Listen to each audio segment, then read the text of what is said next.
ঝিল্লি, শোনো না, মায়েদের চাগুলো আমাকে দিয়ে দাও। ওরা পুজো সেরে পিছনের বাগানে গিয়ে বসে আছে, আমি দিয়ে আসছি। আচ্ছা ঝিল্লি, চা দাও আমাকে। দিচ্ছি ছোটকা। তোমার চাই চিনিটা মিশিয়ে দিই? হ্যাঁ দাও দাও।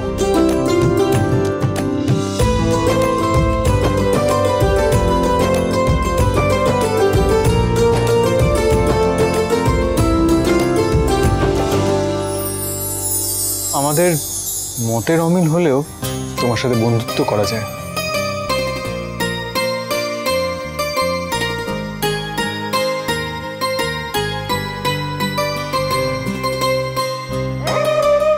সম্পর্কে ধাপে ধাপে এগোতে হয়, আর আমি জানি তুমি তুমি কি চাও।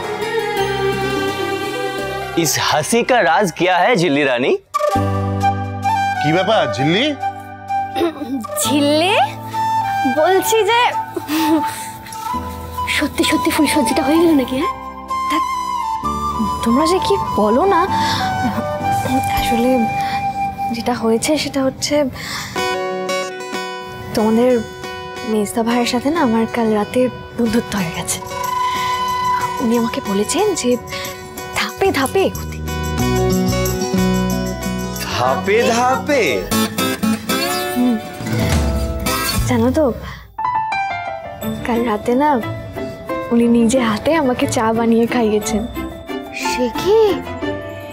এই ঝিল্লি, একবারে এত কিছু কি করে করলে গো, আমাকে একটু বলো না। সব বলবো বলবো, সব বলবো। তার আগে আমার বন্ধু পড়ার জন্য টিফিনটা নিয়ে আসি। বন্ধু পর? হ্যাঁ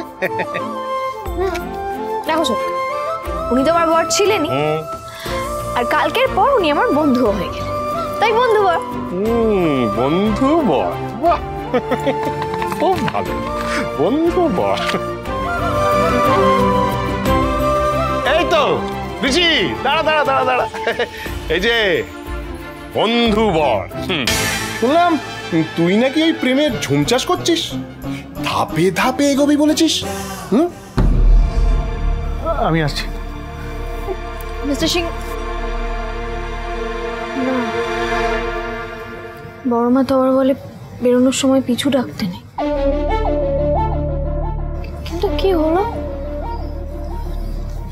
টিফিনটা নিয়ে গেলেন না, এরকম তো উনি কোনোদিনও করেন না। তাছাড়া কাল তো সব ঠিকই ছিল। কি ব্যাপার বলো তো ঝিল্লি, ঋষির হঠাৎ কি হলো আজকে?